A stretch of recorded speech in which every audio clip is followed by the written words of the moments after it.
Hi guys, this is Pramiti classes. आज हम शुरू कर रहे हैं हमारा क्लास 10th एनसीईआरटी ज्योग्राफी का फॉर यूपीएससी एग्ज़ाम। हम पिछले हफ्ते 9th एनसीईआरटी ज्योग्राफी की पूरी फिनिश कर चुके हैं and today we are moving forward on our class 10th NCERT for our UPSC exam. So आज का चैप्टर का नाम है हमारा resources and development. So resources के बारे में बहुत डिटेल में बात करेंगे आज। सो बिना किसी देरी के आज का हमारा 10th एनसीईआरटी की ज्योग्राफी का फर्स्ट चैप्टर हम लोग शुरू करते हैं।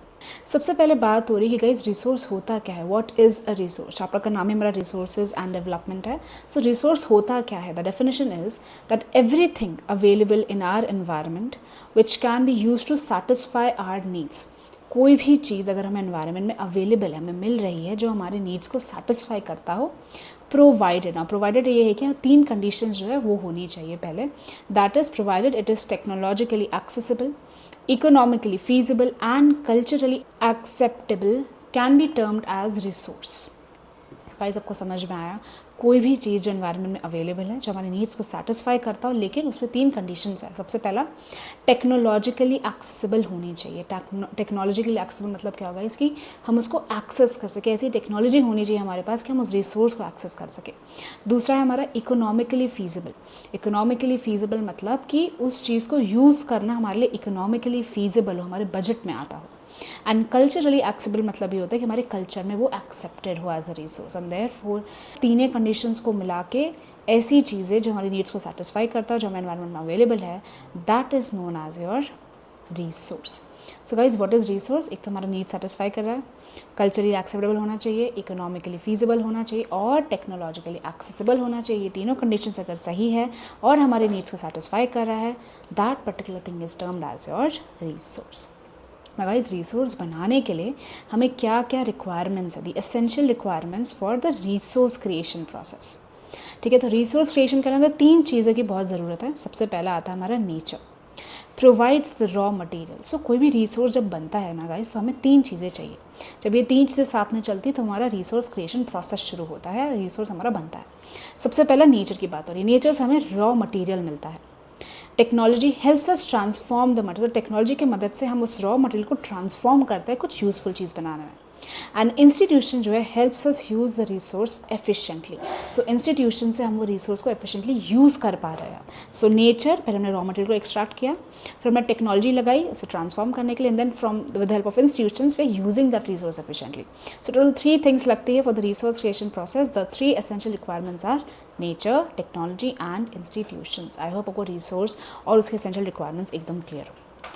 आगे बढ़ते हैं हम। अब हम हमारे क्लासिफिकेशन ऑफ रिसोर्सेज के बारे में guys. So classification of resources जो है total, it is based on origin, exhaustibility, ownership and development status. Total 4 चीज़ों पे हमारा क्लासीफाई करा हुआ है। So on the basis of origin की अगर हम बात करें, so biotic and abiotic 2 parts में डिवाइडेड है। बायोटिक मतलब ये होता है गाइस कि जो हमारा लिविंग नेचुरल रिसोर्सेज है उसे हम बायोटिक कहते हैं। एंड जो हमारा अबायोटिक है वो हमारा नॉन लिविंग नेचुरल रिसोर्सेज है, जैसे हो गया लैंड हो गया, सी हो गया। ठीक है, तो ये हमारे अबायोटिक में नॉन लिविंग नेचुरल रिसोर्सेज आता है। So on the basis of exhaustibility, we have total 2 resources, renewable resources and non-renewable resources. Renewable resources क्या होता है गाइस कि कोई भी रिसोर्स अगर हम उसे जल्दी रिन्यू कर सकते हैं, रेप्लेनिश कर सकते हैं उसे यूज़ करने के बाद, that is known as your renewable resource. और नॉन रिन्यूएबल रिसोर्सेज क्या होता है? Resources which can not be renewed easily. एक तो बनने के लिए ही मिलियंस ऑफ ईयर्स लगते हैं, it takes millions of years to form, और ऊपर से जल्दी रिन्यू भी नहीं होते हैं। So that are known as a non renewable resources. So हमने ओरिजिन की बात करी, एग्जॉस्टिबिलिटी की बात करी, अब हम जा रहे हैं ओनरशिप पे। सो on the basis of ownership हमारे 4 टाइप्स के रिसोर्सेज है गाइस। सबसे पहला आता है हमारा individual, then we have community, national and international. Individual, so individual जो ओनरशिप हमारी रिसोर्स है इंडिविजुअल लेवल पे आता है। अगर हम कम्युनिटी लेवल पे रिसोर्स इस्तेमाल करें सो कम्युनिटी हमारा ओनरशिप में आएगा। And then we have the national and then we have the international level पे जो हमारे रिसोर्स का यूज़ हो रहा है on the basis of ownership. आगे आता है हमारा डेवलपमेंट स्टेटस गाइस। ना डेवलपमेंट स्टेटस में टोटल 4 हमारे रिसोर्सेज है टाइप के। First is potential resources. ना पोटेंशियल रिसोर्सेज क्या होता है गाइस कि वो रिसोर्सेज में पोटेंशियल इतना है कि हम उसे एज अ रिसोर्स इस्तेमाल कर सके, बट फिलहाल अभी हम उसे यूज़ नहीं कर रहे हैं। सो ऐसे रिसोर्सेज जिनमें बहुत पोटेंशियल है फॉर आवर यूज़, हम उसको यूज़ कर सकते हैं, उसमें इतना पोटेंशियल है कि हमारे रिसोर्स से काम आए, बट फिलहाल अभी हम उसको इस्तेमाल नहीं करें। वो किसी रीजन में आपको मिल रहे हैं देखने को, but we are not using it. It's just that कि उसके अंदर पोटेंशियल है रिसोर्स बनने का, that is known as a potential resource. Developed resource मतलब क्या होता है गाइस, ऐसे रिसोर्स जिनका हमें क्वांटिटी क्वालिटी दोनों पता हो and we are using that particular resource. तो जो रिसोर्स हम ऑलरेडी यूज़ कर रहे हैं, हमें उसका क्वांटिटी क्वालिटी दोनों मालूम है, उसे हम डेवलप्ड रिसोर्सेज कहते हैं। And the third that we have is our stock resources. Now guys, stock resources क्या होते हैं, ऐसे resources जो स्टॉक में बहुत सारा अवेलेबल है हमारे पास, लेकिन हमारे पास टेक्नोलॉजी ऐसी नहीं है कि हम उस रिसोर्स को एक्सेस कर सकें वहाँ से। फॉर एग्जांपल अगर मैं आपको एग्जांपल दूँ तो हाइड्रोजन और वाटर का, ठीक है, हाइड्रोजन हमारे वाटर में बहुत है, वी नो दैट राइट, लेकिन हम हाइड्रोजन जो है वाटर से ले नहीं पा रहे, we don't have that technology yet to access hydrogen from the water. हमें पता है कि हमारा हाइड्रोजन रिसोर्स वाटर के अंदर है, बट हम उसे ले नहीं पा रहे, वो स्टॉक में तो है, but we don't have the technology to access that resource, तो इसे हम हमारा stock resource कहते हैं। Then we have the reserves resources. The resources are reserved for future use. For example, dams में water store होता है for future use. Same way, reserves मतलब ये होता है कि resources are reserved for future use. उन resources को हम reserves resources कहते हैं। I hope आपको सारा classification बहुत ही simple भाषा में एकदम clear हो on the basis of origin, exhaustibility, ownership and development status. चलिए आगे बढ़ते हैं। नाउ आपके लिए एक क्वेश्चन मैंने लगाया हुआ है, प्लीज़ जल्दी से कमेंट सेक्शन खोलिए, मुझे आंसर बताएं, प्लीज़ ज़रूर टाइप करेगा, ऐसी वीडियो मत देखिएगा, ठीक है, अपना दिमाग एकदम खोल लीजिए and type the answer in the comment section. Which type of resource can be renewed और रेप्लेनिश्ड क्विकली लाइक सोलर एनर्जी और फॉरेस्ट? ऐसा कौन सा टाइप ऑफ रिसोर्सेज है जो हम जल्दी रिन्यू कर सकते हैं, जल्दी से वो रेप्लेनिश भी कर जाते हैं? एग्जाम्पल में सोलर एनर्जी और फॉरेस्ट दिया हुआ है। The options are non renewable, biotic, renewable and abiotic. जल्दी से मुझे बताइए गाइस आंसर्स क्या है, मैं आप सबके लिए वेट कर रही हूँ, प्लीज़ कमेंट सेक्शन में आंसर टाइप करें। इन चारों में से हमारा ऐसा कौन सा आंसर होगा, ऐसे रिसोर्सेज जो रिन्यू जल्दी हो सकते हैं और रेप्लेनिश हो सकते हैं? Is it done? आगे बढ़ूँ मैं, पक्का सबने आंसर लिख लिया कमेंट सेक्शन में, प्लीज़ ज़रूर लिखेगा, एक पेपर पेन लेके बैठे। चलिए आगे बढ़े हम, let's move on to the answer. The answer is guys renewable resources. नाम से ही पता चल रहा है ना गाइज, ऐसे रिसोर्सेज बहुत जल्दी रिन्यू हो जाते हैं, जो बहुत जल्दी रिप्लेनिश हो जाते हैं, उन्हें हम रीन्यूएबल रिसोर्सेज कहते हैं। अभी जस्ट हमने रिन्यूएबल रिसोर्सेज एक्सॉस्टिबिलिटी के बेसिस में पढ़ा था, याद है, ऑन द बेसिस ऑफ एक्सॉस्टिबिलिटी हमने रिन्यूएबल और नॉन रिन्यूएबल रिसोर्सेज के बारे में बात करी थी, वही सेम चीज़ है हमारा रीन्यूएबल रिसोर्सेज। चलिए आगे बात करते हैं हम, problems of indiscriminate use.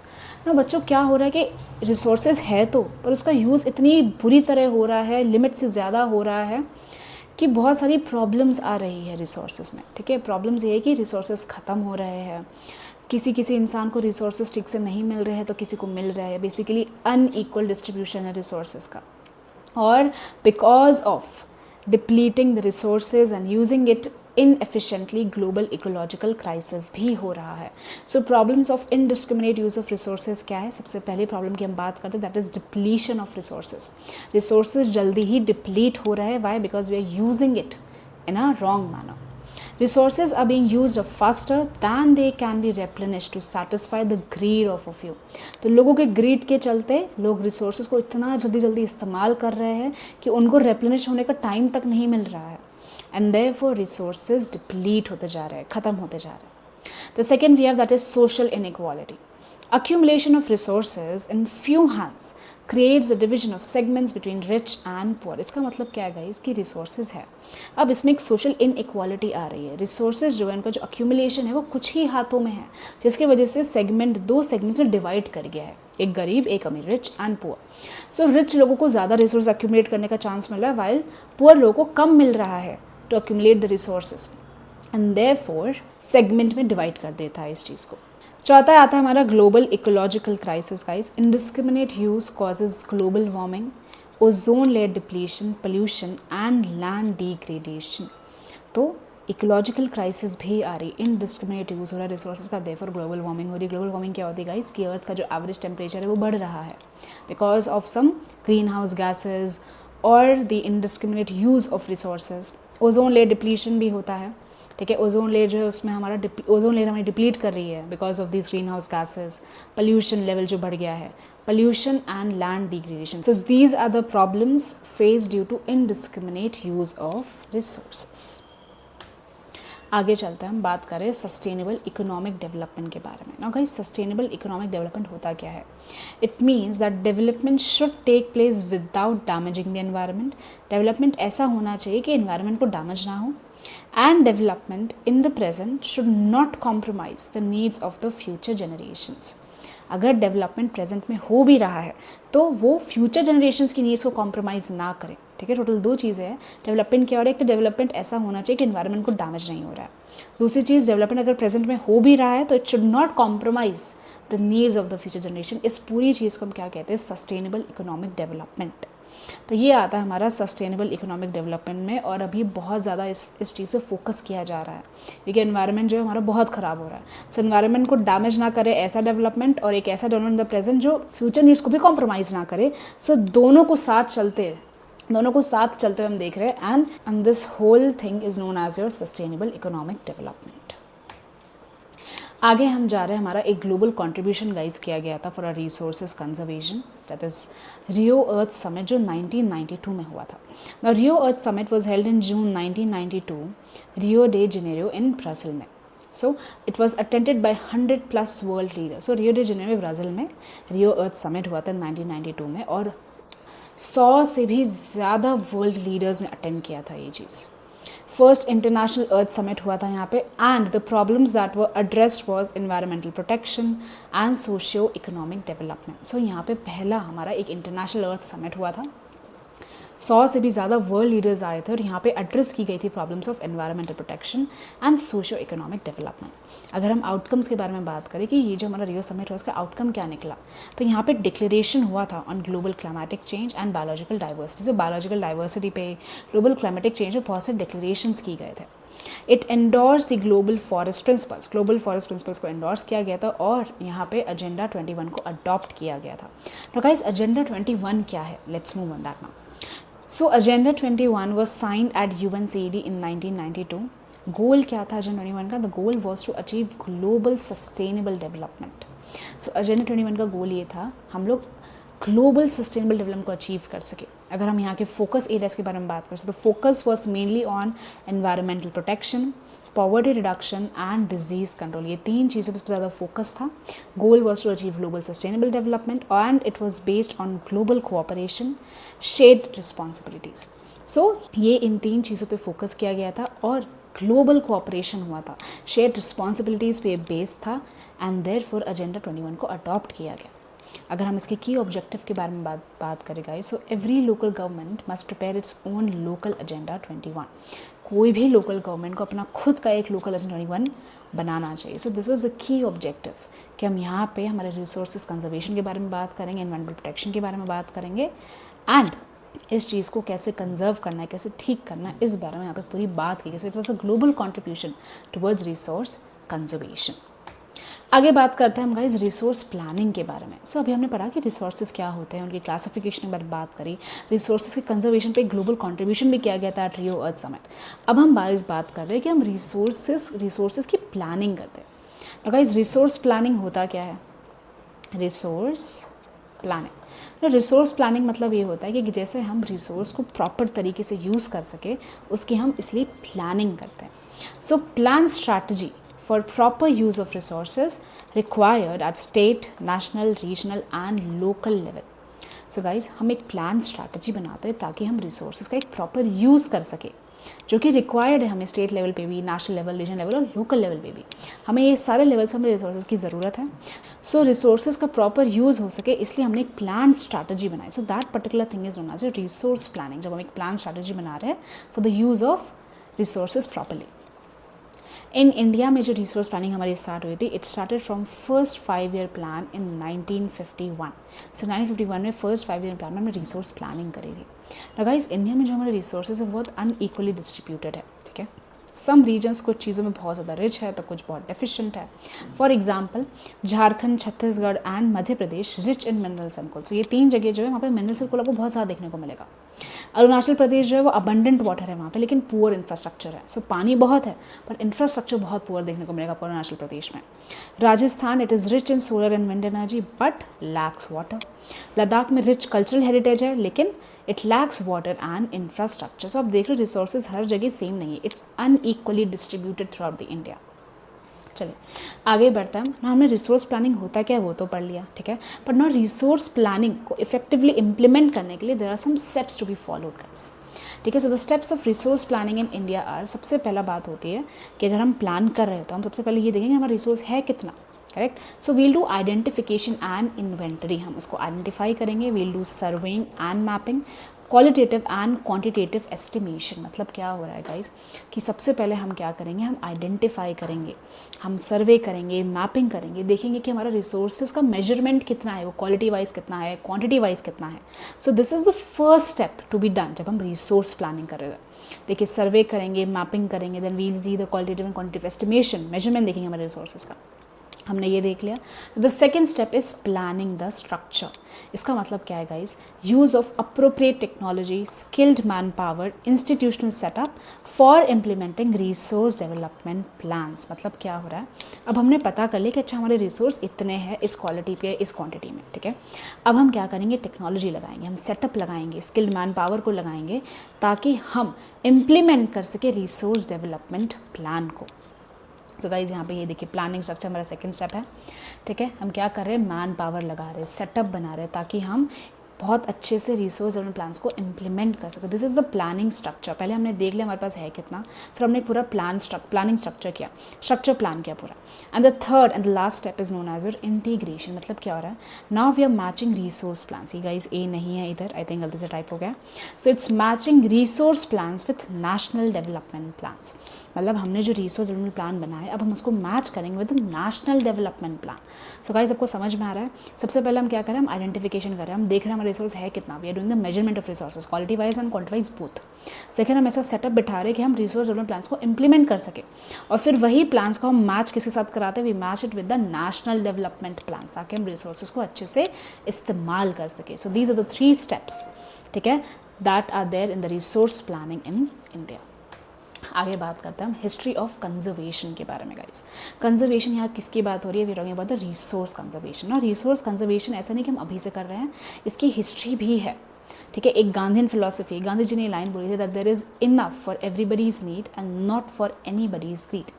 He advocated for production by the masses, not mass production. So Gandhi ji भी इसी चीज़ पे सोचते थे, उनका भी विचार ऐसा ही था कि देखिए रिसोर्सेज जो है ना सबकी नीड के लिए इनफ होना चाहिए लेकिन किसी के ग्रीड के लिए ना हो, ठीक है। मतलब जितना यूज़ है आप उतना ही रिसोर्सेज का इस्तेमाल करो, किसी ग्रीड के चलते रिसोर्सेज का जानबूझ के हद से ज़्यादा इस्तेमाल ना हो। ये हमारे गांधीन फिलॉसफी में भी आता है एंड गांधी जी ने खुद बोला है। अगर हम ग्लोबल कॉन्ट्रीब्यूशंस के बारे में बात करें जो रिसोर्स कंजर्वेशन के लिए स्टेप उन्होंने उठाया था, so for example club of Rome 1968 में उन्होंने systematically they advocated resource conservation. So club of Rome ने 1968 में सिस्टमैटिकली रिसोर्स कंजर्वेशन को एडवोकेट किया। Shoemakers presented in 1987 small is beautiful Gandhian philosophy। So shoemaker ने भी प्रेजेंट किया था यहाँ पे small is beautiful, ये भी हमारे गांधी फिलोसफी में आता है, ठीक है। और यहीं पे ब्रंडलैंड कमीशन हुआ, basically they introduce the concept of sustainable development in 1987 through Brundtland report. So Brundtland report के थ्रू उन्होंने हमारा कॉन्सेप्ट ऑफ सस्टेनेबल डेवलपमेंट को इंट्रोड्यूस कराया था इन दिस रिपोर्ट इन 1987। सो ये अभी का नहीं है गाइस, हम हिस्ट्री से हमारे रिसोर्स कंजर्वेशन पे सोचते आ रहे हैं एंड नाउ तो हमें बहुत सीरियस होना पड़ेगा रिगार्डिंग द रिसोर्स कंजर्वेशंस। आगे बढ़ते हैं ना गाइस, हमने सब रिसोर्स बारे में पढ़ लिया है, अब हम जा रहे हैं हमारा मेन रिसोर्स लैंड रिसोर्सेज के ऊपर। ऑब्वियसली हम लैंड रिसोर्स बारे में बात करेंगे क्योंकि ये बहुत ही इंपॉर्टेंट नेचुरल रिसोर्स है जो हमें मिला है, ठीक है। So land is the most important natural resource, basis of human life है। Economic activities, transport and communication, सब चीज़ें जो है हमारी लैंड रिसोर्स पे डिपेंड करती है। लोग रहते लैंड पे है, इकोनॉमिक एक्टिविटीज़ लैंड पे करते हैं, ट्रांसपोर्ट कम्युनिकेशन सब लैंड के थ्रू होता है guys. So land resources are the most important natural resource जो हमें दिया है। अगर हम रिलीफ फीचर्स ऑफ इंडिया के बारे में बात करें गाइस, सो इंडिया में 43% ऑफ लैंड एरिया जो है वो आपको वहाँ पे आपको प्लेन्स देखने को मिलेंगे जो आपको एग्रीकल्चर और इंडस्ट्री के लिए इस्तेमाल किए जा रहे हैं। 30% of the land area in India हमारे माउंटेन्स को जाते हैं जहाँ पे आपको रिवर्स, टूरिज्म और इकोलॉजी देखने को मिलेगी। एंड 27% ऑफ इंडिया का जो एरिया है हमारे प्लेटोज़ को जाता है जहाँ से आप मिनरल्स, फॉसिल फ्यूल्स और फॉरेस्ट देखने को मिलेंगे आपको। सो दिस इज़ द जो हमारा डिवीजन है कि रिलीफ फेजेस ऑफ इंडिया कैसे कैसे डिवाइडेड है। हमारा जो लैंड एरिया है वो इतना परसेंट इसको गया, इतना परसेंट इसको गया। तो ये हमारे डायग्राम मैंने यही चीज़ बनाई। देखिए land resource most important natural resource है, basis of human life, economic activity and transport communication. 43% plains को जा रहा है, 30% माउंटेन्स को जा रहा है एंड 27% हमारा प्लेटोज को जा रहा है। चलिए आगे बात करते हैं ना गाइस। हमने लैंड रिसोर्स में बात करी, अब हम बात करें लैंड यूटिलाइजेशन पे। ऐसी कौन कौन सी कैटेगरीज है जहाँ पे लैंड ठीक से यूटिलाइज हो रहा है। सो कैटेगरीज ऑफ लैंड यूटिलाइजेशन हम उस पर बात करेंगे। सबसे पहले आ जाता है हमारा ऑब्वियसली फॉरेस्ट, वहाँ पे भी लैंड यूटिलाइज हो रहा है, correct. Area reserve for ecological balance and timber. So ये एरिया जो है फॉरेस्ट एरिया जो है वो रिजर्व्ड किस चीज़ के लिए, इकोलॉजिकल बैलेंस और टिम्बर के लिए ऑब्वियसली। सो ये लैंड जो हमारा इस चीज़ के लिए यूटिलाइज किया जा रहा है। सेकेंड आता है हमारे ऐसे भी लैंड है which is not available for cultivation, जैसे हो गया barren and waste land, for example rocky desert. Land use for non agriculture purposes, for example buildings, roads and factories. So guys ऐसे भी लैंड है जो यूटिलाइज हो रहे हैं, जो कल्टिवेशन के लिए इस्तेमाल नहीं हो रहे but still they are utilize. Barren waste land जो हमारा एक तो रॉकी डेजर्ट है, रॉकी डेजर्ट में आता है। फिर लैंड जो नॉन एग्रीकल्चर पर्पसेस के लिए भी यूज़ किए जा रहे हैं, for example buildings, roads, factories बनाने के लिए। सो ये लैंड भी हमारा इस चीज़ में यूटिलाइज हो रहा है and it is not available for cultivation. Now guys net sown area क्या होता है? Again, net sown area is basically the total physical extent of land cultivated with crops and orchards in at least once during an agricultural year. तो हम guys net sown area मतलब ये होता है कि एक तो हम एक्सटेंट ऑफ लैंड को देख दो, फिजिकल एक्सटेंट ऑफ लैंड, ठीक है, जहाँ पे आप कल्टिवेशन कर रहे हो क्रॉप्स का या ऑर्चर्ड्स का, एटलीस्ट एक एग्रीकल्चरल ईयर में अगर आप एक बार, ठीक है, यहाँ पे कल्टीवेशन कर रहे हो, तो वो एक्सटेंट ऑफ लैंड जो हम नेट सोन एरिया कहते हैं। मतलब यहाँ पे कल्टीवेशन हुआ है एटलीस्ट एक साल में, एक एग्रीकल्चर ईयर में एक बार होना चाहिए, ठीक है। सो एक एग्रीकल्चर ईयर में अगर एक बार वहाँ पे कल्टीवेशन हो रहा है, एटलीस्ट एक बार होना चाहिए। So that particular physical extent of land is known as your net sown area. आगे हम बात करते हैं कि ग्रॉस क्रॉप्ड एरिया क्या होता है guys. Area sown more than once in an agricultural year. मतलब गाइस आपको पता है ना कि बेसिकली क्या होता है, हर सीज़न आता है कोई क्रॉप्स का, करेक्ट। सो इस सीज़न में हमने उगाया और फिर हम क्या करते हैं, हम उस लैंड को छोड़ते हैं कि जिससे वो अपनी फर्टिलिटी फिर से ला सके, करेक्ट। हम उसको छोड़ देते क्योंकि बहुत ज़्यादा इनफर्टाइल हो जाता है बहुत सारा वहाँ पे कल्टीवेशन होने के बाद। सो वैसे ही नेट सोन एरिया मतलब क्या है कि एग्रीकल्चर ईयर में अगर एक बार भी कल्टीवेशन वहाँ पे एटलीस्ट एक बार होना चाहिए तो वो हम उसे नेट सोन एरिया कहते हैं। क्रॉस क्रॉप्ड एरिया क्या है कि अगर एग्रीकल्चर ईयर में एक तो नेट सोन एरिया प्लस अगर वहाँ पे एक बार से ज़्यादा बार कल्टीवेशन हुआ है in an agriculture year, so दोनों को मिला के that is known as cross cropped area. मतलब क्या है, area sown more than once in an agriculture year. एक एग्रीकल्चर ईयर में अगर एरिया में ज़्यादा बार सोन किया गया, ज़्यादा मतलब एक से ज़्यादा बार कल्टीवेशन किया गया हो प्लस नेट सोन एरिया, ठीक है, तो इन दोनों का जो टोटल एडिशन है that is known as cross cropped area. I hope आपको दोनों क्लियर हो और आपको categories of land utilization clear हो। अभी हमारे और भी लैंड यूटिलाइजेशन टोटल 2 पॉइंट्स और है हमारे। अब हम आता हमारा अदर अनकल्टिवेटेड लैंड पे ऊपर गाइस। सो परमानेंट पैस्चर्स है, ग्रेजिंग लैंड है। सो ये भी लैंड जो है इन चीज़ों के लिए यूटिलाइज किया गया है और ये अनकल्टिवेटेड लैंड है। ट्री क्रॉप्स एंड ग्रोव्स ना कुछ जगह में गाइस मिससेलेनियस ट्री क्रॉप्स और ग्रोव्स उगे हुए होते हैं, that land is also uncultivated land. Culturable waste land भी होता है which is left uncultivated for more than 5 agriculture years. It is left uncultivated for more than 5 agriculture, हम culturable waste land कहते हैं। So these are the other uncultivated lands. ना guys फैलो lands क्या होता है? बेसिकली फैलो लैंड्स गाइस ऐसा land होता है, ठीक है, जो अनकल्टिवेबल छोड़ दिया जाता है। इसका मतलब क्या होता है गाइस, कभी भी हम अगर क्रॉप्स ग्रो करते हैं, ठीक है, तो क्रॉप्स ग्रो होने के बाद वहाँ का जो एरिया है, जो लैंड है, वो एकदम इनफर्टाइल हो जाता है क्योंकि हमने ऑलरेडी उसकी पूरी फर्टिलिटी ले ली होती है क्रॉप्स ग्रो करने में, तो हम उसको छोड़ दिया जाता है। उसको एक साल से कम के लिए छोड़ दिया जाता है। That particular land is known as your fallow land. So current fallow में यही होता है। करंट फैलो लैंड क्या है हमारा, जो एक साल से कम के लिए छोड़ दिया गया हो, ठीक है। एंड जो अदर फैलो लैंड है हमारे they are left uncultivated for 1 to 5 years, मतलब 1 से 5 साल के बीच में अगर वो अनकल्टिवेटेड छोड़ दिए गए अदर फैलो लैंड्स। आगे हम बात करते हैं फैक्टर्स डिटरमाइनिंग लैंड यूज़। ना गाइज बहुत सारे फैक्टर्स जो लैंड यूज़ को डिटरमाइन करते हैं। क्यों? क्योंकि लैंड यूज़ डिपेंड करता है कुछ कुछ फैक्टर्स में कि भाई आपका टोपोग्राफी कैसा है, क्लाइमेट कैसा, तभी तो लैंड यूज़ होगा। करेक्ट? कितना होगा कितना कम होगा डिपेंड करते हैं सब फैक्टर्स पे। सो फर्स्ट हम बात करते हैं फिजिकल फैक्टर्स के बारे में। फिजिकल फैक्टर्स में आता है हमारा टोपोग्राफी, क्लाइमेट, सॉइल डेप्थ। सो हमको टोपोग्राफी कैसा है, क्लाइमेट कैसा है, सॉइल कैसी है, इन सब चीज़ों पर डिपेंड करता है कि लैंड यूज़ किस तरह होगा। ह्यूमन फैक्टर्स की बात करें सो पॉपुलेशन डेंसिटी कितनी है, टेक्नोलॉजी कैसी है, कल्चर कैसा है वहाँ का। सो गाइस इस चीज़ से भी डिपेंड करता है कि वहाँ का लैंड कितना यूज़ हो रहा है कितना नहीं हो रहा है। करेक्ट? अब हम बात करते हैं variation in net sown area के बारे में। ना गाइस नेट सोन एरिया जो है उसमें बहुत सारा वेरिएशंस है। अगर हम पंजाब हरियाणा की बात करें तो वहाँ पे नेट सोन एरिया ओवर 80% है। मतलब आप समझो कि वहाँ पे जो नेट सोन एरिया है वो बहुत ज़्यादा 80% के आसपास है। मतलब बहुत सारा वहाँ पे कल्टिवेशन होता है। ओवर 80% वहाँ पे नेट सोन एरिया है। अगर हम अरुणाचल प्रदेश, मिजोरम, मणिपुर, अंडमान निकोबार आइलैंड्स की बात करें तो यहाँ पे जो नेट सोन एरिया है दैट इज़ बिलो 10%, मतलब कल्टिवेशन यहाँ पे बहुत कम होता है। सो ये नेट सोन एरिया जो बहुत वेरी करता है हमारे इंडिया के रीजन्स पे। अगर हम इंडिया में फैलो लैंड इंक्लूड कर देना गाइस तो जो हमारा नेट सोन एरिया है ना, टोटल इंडिया का जो हमारा नेट सोन एरिया है ना 54% हो जाएगा। मतलब हमारे इंडिया का टोटल जो एरिया है, ठीक है, उसमें अगर हम फैलो लैंड भी इंक्लूड करते तो हमारा NS नेट सोन एरिया जो हमारा 54% बन जाएगा। अगर हम फॉरेस्ट एरिया इन इंडिया के बारे में बात करें सो गाइस फॉरेस्ट एरिया जो हमारे इंडिया में है that is below desired level of 33%। ठीक है, फॉरेस्ट एरिया जो है कहीं भी 33% एटलीस्ट होना ही चाहिए। इंडिया में 33% से थोड़ा नीचे है, below the desired level of 33%। So these are the factors that determine the land use. आगे हम बात करते हैं कॉजेज ऑफ लैंड डिग्रेडेशन के बारे में। Now guys, लैंड डिग्रेडेशन के कॉजेज क्या है? लैंड डिग्रेड करता है and there are many causes which land जो हमारा खराब हो रहा है। First thing is deforestation. Deforestation means cutting of trees. पेड़ काटे जा रहे हैं तो ऑब्वियसली लैंड खराब होगा। ओवर ग्रेजिंग, ठीक है, ज़्यादा ग्रेज करने की वजह से भी सॉइल लूज हो जाती है एंड देयरफॉर लैंड डिग्रेड करता है। Mining and Kwaring, obviously mining करी जा रही है तो माइनिंग की वजह से भी लैंड डिग्रेड करेगा। ओवर इरीगेशन की वजह से भी लैंड डिग्रेड करता है कि वहाँ पे वाटर लॉगिंग हो जाती है, सैलिनिटी बढ़ जाती है and therefore the land degrades. Industrial affluence, जितने भी लिक्विड वेस्ट होता है या डिस्चार्ज होता है जो इंडस्ट्रीज छोड़ रही है, ठीक है, वो हमारा लैंड बहुत ज़्यादा हद तक डिग्रेड कर देगा इस।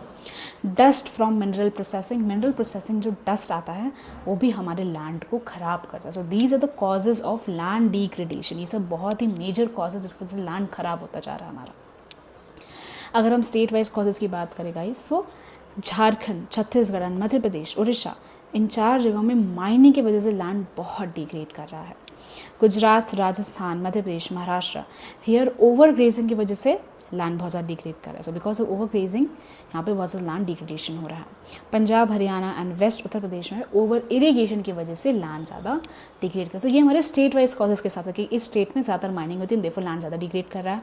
नीचे वाले स्टेट्स में ओवर ग्रेजिंग ज़्यादा लैंड डिग्रेड कर रहा है। और द थर्ड पॉइंट है जहाँ पे ओवर इरीगेशन ज़्यादा हो रहा है वहाँ पे इस रीजन से हमारा लैंड डिग्रेड कर रहा है ना। लैंड डिग्रेडेशन पढ़ लिया, उसकी प्रॉब्लम्स भी पढ़ ली, कॉजेज भी पढ़ लिए। अब हम उसे सॉल्व कैसे करेगा? So these are the solution, some restoration methods कह रहे हैं कि हमारे लैंड को सही कैसे कर सकते हैं। सबसे पहली चीज़ ऑब्वियसली अफॉरेस्टेशन, पेड़ उगाओ। पेड़ उगाने से सच में लैंड सही रहता है, सॉइल फर्टाइल रहती है, सॉइल अच्छी रहती है। सो लैंड डिग्रेडेशन अफॉरेस्टेशन से बच सकता है। कंट्रोल्ड ग्रेजिंग होनी चाहिए, शेल्टर बेल्ट्स होने चाहिए, स्टेबलाइजेशन ऑफ सैंड ड्यून्स। अगर हम सैंड ड्यून्स को स्टेबलाइज करें तो हमारा लैंड बहुत हद तक बचा रहेगा, it would not degrade. Proper waste management होना चाहिए। वेस्ट की वजह से भी लैंड हमारा बहुत ज़्यादा ख़राब हो रहा है because of all industrial affluence जितने भी है। रेगुलेटेड माइनिंग होनी चाहिए, ट्रीटमेंट ऑफ इंडस्ट्रियल एफ्लुएंस। अगर हम ये सारे मेथड्स को अडॉप्ट करें हमारा लैंड डिग्रेड होने से बहुत हद तक बच सकता है और उसे हम ठीक भी कर सकते हैं। आगे हम बात करते हैं गाइस सॉइल फॉर्मेशन पे। आपको पता है ना कि सॉइल फॉर्म होने में बहुत सालों लगते हैं guys. It takes millions of years to form few centimetres of soil. मतलब सोचो सॉइल बनने में कितने सालों लगे होंगे, कितने मिलियंस ऑफ ईयर्स लगे होंगे। अगर हम agents of soil and formation के बारे में बात करें सो सॉइल फॉर्मेशन के एजेंट्स क्या क्या है? एक तो temperature changes, running water, wind and glaciers, decomposers, chemical and organic changes, ये सब चीज़ें जो है मिल के सॉइल फॉर्मेशन करते हैं। So these are the agents of soil formation. लगातार सालों तक ये सारे एजेंट्स लगते हैं and therefore soil forms. Soil के अंदर होता क्या है guys? Soil contains organic matter, एक तो हमस होता है the organic matter and inorganic materials भी होते हैं। Inorganic materials and organic matter total makes the soil. आगे चलते हैं हम ना गाइस। अब हम बात कर रहे हैं हमारे टाइप्स ऑफ सॉइल के बारे में। सो सॉइल के गाइस बहुत सारे टाइप्स हम बात करेंगे अभी, ठीक है। हमने रिसोर्स के बारे में पढ़ लिया, लैंड रिसोर्स के बारे में पढ़ लिया, सॉइल एज अ रिसोर्स पढ़ लिया। अब हम जा रहे हैं टाइप्स ऑफ सॉइल पे। सो सबसे पहला टाइप ऑफ सॉइल जो है हमारा, that is your alluvial soil. ना गाइस अलूवियल सॉइल जो है ना वो बहुत अच्छी सॉइल होती है, ठीक है। It is the most wide spread soil in India. पूरे इंडिया में सबसे ज़्यादा वाइड स्प्रेड अगर हम सॉइल के बारे में बात करें तो हमारा अलूवियल सॉइल है। It is found in northern plains, Rajasthan and Gujarat, narrow corridor में, eastern coastal plains and river deltas deposited by Indus, Ganga and Brahmaputra. और ये डेल्टाज में भी फॉर्म होती है। It is found in the deltas of Mahanadi, Godavari, Krishna and Kaveri. So आप देख रहे हो ये यूजली ऐसी जगह हैं जहाँ पे सॉइल जो बहुत फर्टाइल रहती है। मोस्टली वाइड स्प्रेड सॉइल जो हमारी इनमें अलूवियल सॉइल है, और आपको ये जगह ये डेल्टाज में अलूवियल सॉइल देखने को मिलेगी। Now let's talk about its characteristics. Mixture of sand, silt and clay. So ये पूरा मिक्सचर है सैंड, सिल्ट एंड क्ले का। Coarser in upper river valleys. अगर हम अपर रिवर वैलीज की बात करें तो वहाँ पे जो थोड़ा रफ टेक्सचर हो जाता है हमारा अलूवियल सॉइल का। Common in piedmont plains such as Duars, Chos and Terai regions. So piedmont plains में दुआर्स, चोस और तिरई रीजन्स में बहुत कॉमनली आपको देखने को मिलेंगे। ना अलूवियल सॉइल भी हमारी दो टाइप्स किए गए। सबसे पहला आता है हमारा the Bhangar soil and second is Khadar soil. So Bhangar को हम ओल्ड अलूवियल सॉइल कहते हैं। It contains kankar nodules and is less fertile.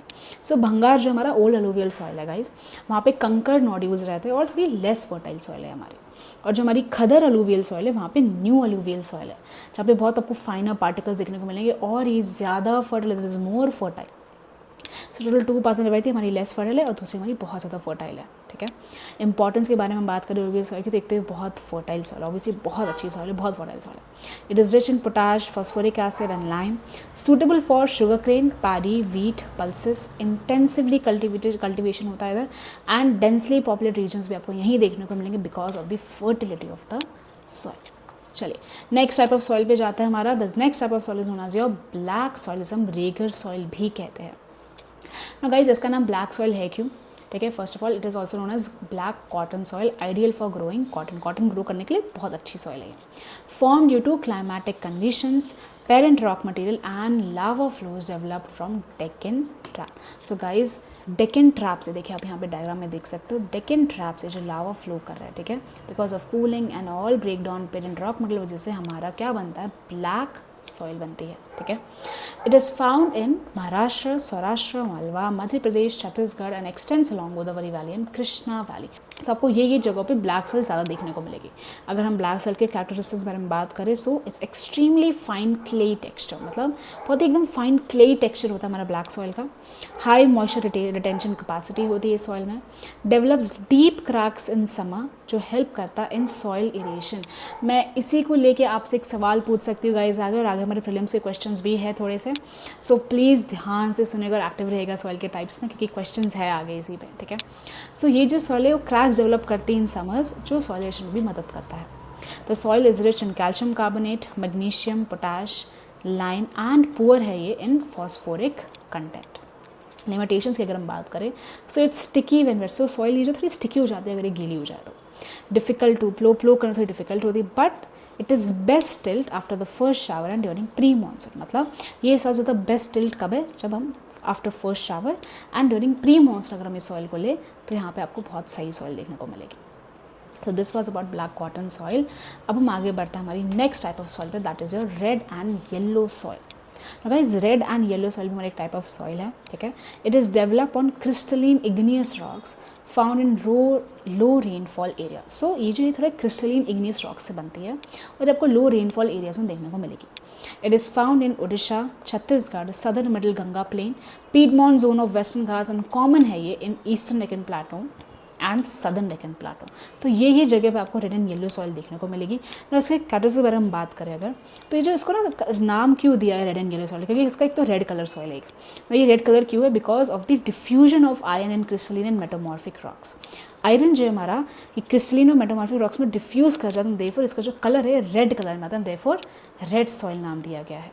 Yellow colour की अगर हम बात करें guys, so when soil is in hydrated form, so soil जो हमारी जब हाइड्रेटेड फॉर्म में है, ठीक है, तो येलो कलर हो जाती है, therefore the name comes as red and yellow soil. चलिए हम आगे बढ़ते हैं हमारे नेक्स्ट टाइप ऑफ सॉइल पे। नेक्स्ट सॉइल जो हमारी टाइप है that is known as laterite soil. Now guys laterite soil क्या होता है?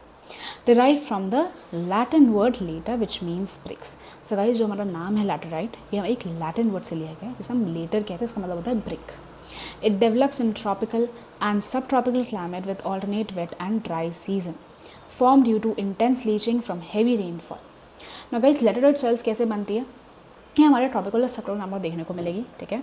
Alternate wet and dry seasons यहाँ पे होते हैं और इंटेंस लीचिंग होती है, ठीक है, हेवी रेनफॉल की वजह से हमारा ये सॉइल फॉर्म होता है यहाँ पे, ठीक है। It is found in southern states में आपको देखने को मिलेगी, वेस्टर्न घाट जो महाराष्ट्र में देखने को मिलेगी, then Orissa, parts of West Bengal और नॉर्थ ईस्ट इंडिया में देखने को मिलेगी आपको। सो ये सॉइल जो आपको ये पार्ट्स में ज़्यादातर देखने को मिलेगी। अगर हम कैरेक्टरिस्टिक्स के बारे में बात करें गाइस, तो डीप टू वेरी डीप, मतलब कोई बहुत डीप सॉइल है गाइस, ठीक है। ये जो सॉइल थोड़ी एसिडिक है, इस pH level is less than 6, deficient है प्लांट न्यूट्रिएंट्स में, ठीक है।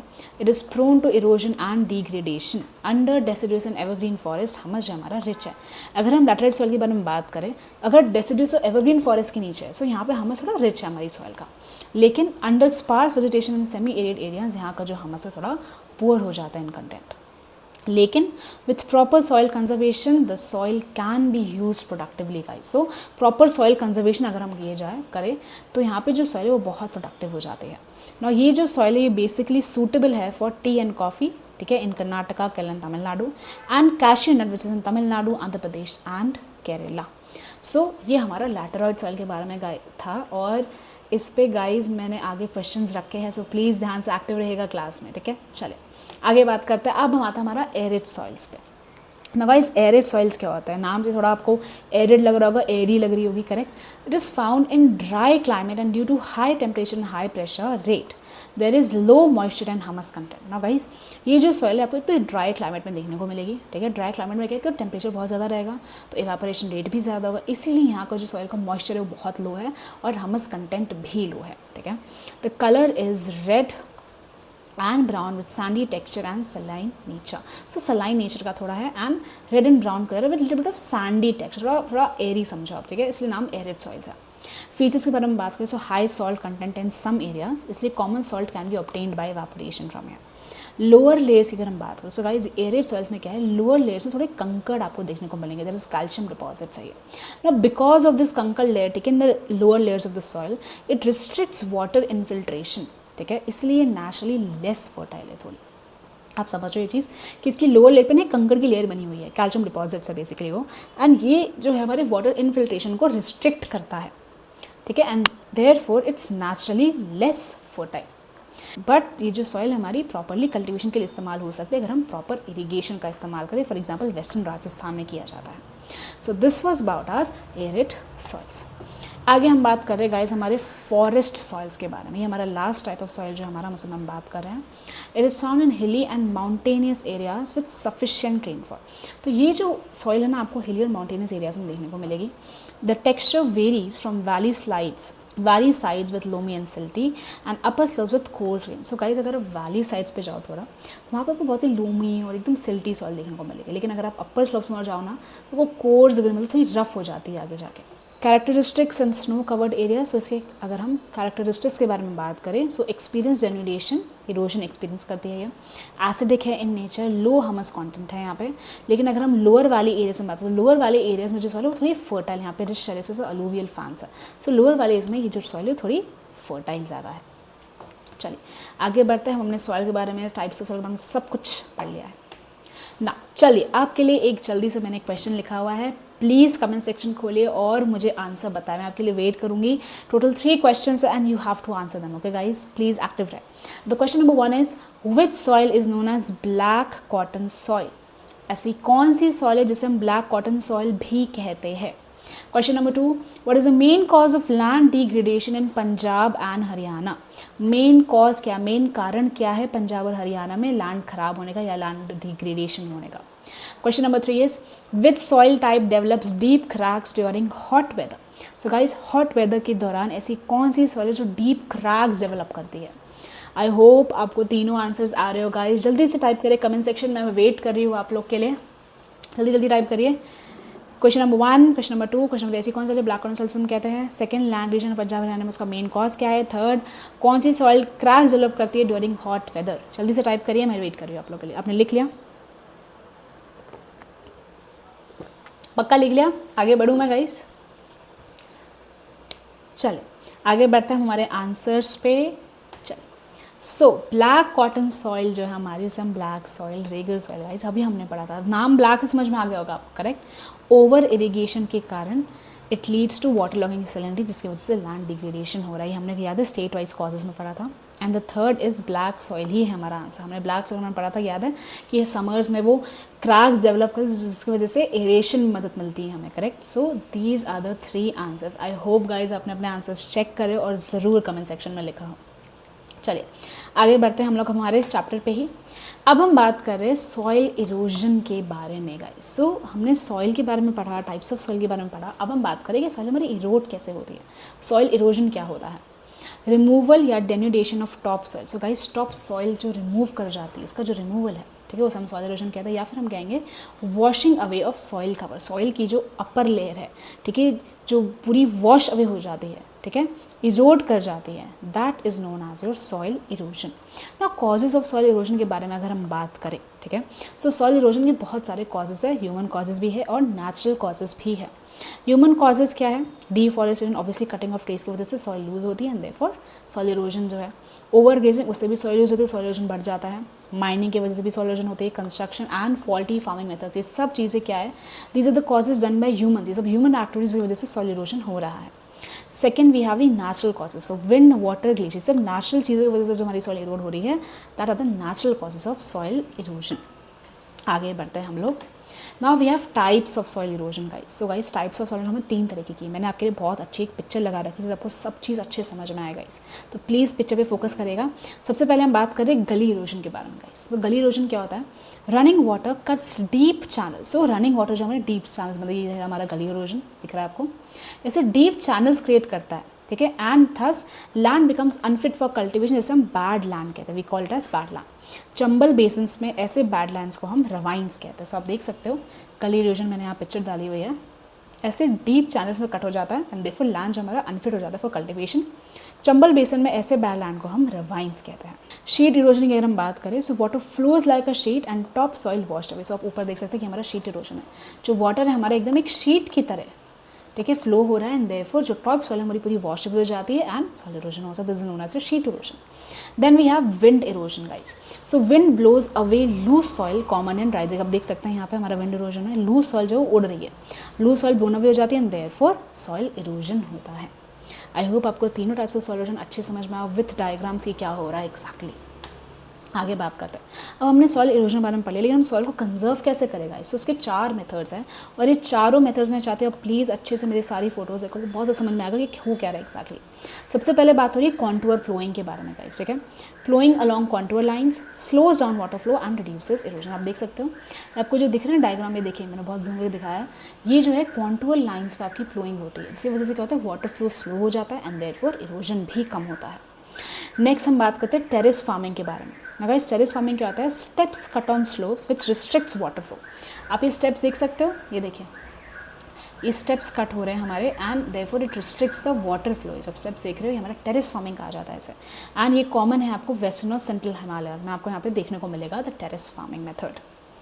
The third we have that is strip cropping. Now guys strip cropping क्या होती है, large fields divided into strips, grass grown between crops reduces wind force. मतलब क्या हो रहा है, देखिए हमारी जो पूरी फील्ड आप देख रहे हो, फील्ड देख रहे हो ऐसे स्ट्रिप्स में है, पूरी बटी हुई है, it is divided into strips और ग्रास बीच में उगाई गई है, देखिए ग्रास ग्रोन बिटवीन क्रॉप्स, जिसकी वजह से क्या होता है विंड फोर्स को हम रिड्यूस कर लेते हैं एंड देयरफॉर जो हमारी क्रॉप्स है, जो हमारा लैंड है, वो हमारा सॉइल इरोजन से बचता है। The fourth and the last method that we have is shelter belts. Shelter belts क्या होता है guys? Rows of trees planted reduces wind speed, stabilize sand dunes and help control desertification in Western India. ये आप देख सकते हैं एकदम एक लाइन से, एकदम रोज से ट्रीज़ लगे गए हैं, इसे हम रोज ऑफ ट्रीज़ कह रहे हैं। रोज ऑफ ट्रीज प्लांट किए जाते हैं, जिसकी वजह से क्या होता है ना, विंड की स्पीड रुक जाती है और सैंड ड्यून्स भी स्टेबलाइज कर जाता है। और यही कारण है कि हम हमारा डेजर्टिफिकेशन कंट्रोल कर पाते हैं इन वेस्टर्न इंडिया। तो शेल्टर बेल्ट्स का मेथड इस्तेमाल किया जाता है for soil conservation. I hope आपको चारों मेथड्स अच्छे समझ में आए कि एग्जैक्टली क्या हो रहा है डायग्राम्स के through. Contour ploughing, terrace farming, strip cropping and shelter belts. चलिए, अब हमारा चैप्टर के 2 प्रीलिम्स के क्वेश्चन है गाइस। जल्दी जल्दी कमेंट सेक्शन खोलिए, मुझे आंसर्स बताएं, मैं आप सबके लिए वेट कर रही हूँ। हमारा 2021 में प्रीलिम्स के PYQ में क्वेश्चन आया था। इन 2001 प्रीलिम्स के पेपर से मैंने क्वेश्चन उठाया है from UPSC exam. Please answer type करें कमेंट सेक्शन में, अपने आप को चेक करें कि आपने मेरे साथ चैप्टर से पढ़ा है कि नहीं। चलिए, the black cotton soil of India has been formed due to the weathering of. Black cotton soil of India जो है वो फॉर्म हो रही है किस कारण? Because of the weathering of. The options are guys brown forest soil, fissure volcanic rock, granite and schist, shale and limestone. जल्दी से मुझे गाइज आंसर बताइए कि ब्लैक कॉटन सॉइल जो है इंडिया में फॉर्म किस तरह होती है due to the weathering of. कौन से वेदरिंग के वजह से हमारी ब्लैक कॉटन सॉइल इंडिया में फॉर्म हो रही है? आंसर बताएं जल्दी से कमेंट सेक्शन में, आंसर टाइप करें, फिर मैं आपको ज़रूर आंसर बताऊंगी। 4 ऑप्शन है हमारे पास, brown forest soil, fissure volcanic rock, granite and schist, shale and limestone. जल्दी से आंसर बताएगा गाइस, मैं वेट कर रही हूँ, आराम से टाइम ले, जल्दी से मुझे आंसर बताएं। अगर आपको और समय चाहिए तो आप प्लीज़ वीडियो पॉज करके आंसर लिखें, पर ज़रूर लिखें। चलिए, लिख लिया सबने कमेंट सेक्शन में पक्का? जल्दी जल्दी ऑप्शन में लिख दिया चलेगा, पूरा वर्ड लिखने की जरूरत नहीं है, सिर्फ ABCD लिख दो तो भी चल जाएगा।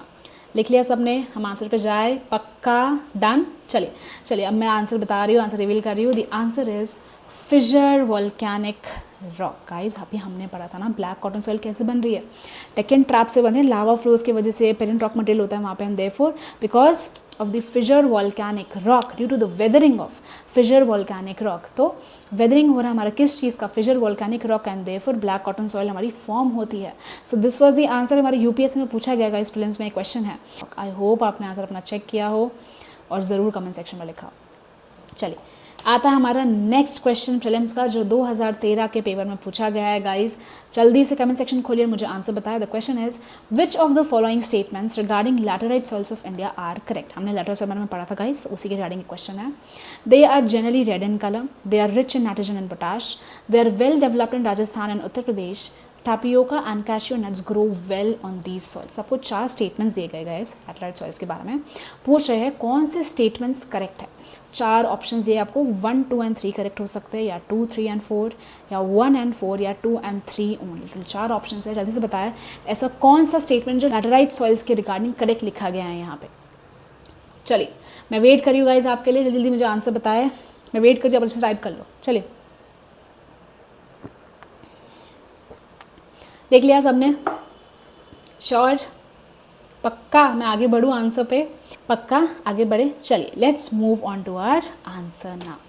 Guys the answer is 1 and 4, C option. 1 में क्या लिखा हुआ है? They are generally red in colour. Laterite soils याद है, ब्रिक मतलब दे आर, तो ये हमेशा जनरली जो हमारे ये रेड कलर में होते हैं। And the 4th line is tapioca and cashew nuts grow well on these soils. So जो कैशियो नट्स है हमारे इस सॉइल्स पे ग्रो करता है, हमने ये भी पढ़ा था, करेक्ट है? करेक्ट। तो हुआ क्या? ये एंड ये। So the answers are 1 and 4, the option C। I hope आपने अपना आंसर चेक कर लिया हो और कमेंट सेक्शन में ज़रूर मुझे टाइप करके अपने आंसर्स भेजे हो। So guys this was our last prelims question and हमारा चैप्टर इसी के साथ आज खत्म होता है। सो chapter 1 resources and development we are finished with it. आपको सारे नोट्स मेरे टेलीग्राम पे मिल जाएंगे, मैंने ऑलरेडी अपलोड कर दिए। आई होप आपको चैप्टर पूरा अच्छे से समझ आया हो। अगर आपको सच में मेरी क्लास समझ में आई हो, मज़ा आया हो मेरी क्लास में, so please give your feedback in the comment section and share this video to every person who is studying NCERT or preparing for UPSC. Thank you so much guys. चलिए, bye bye.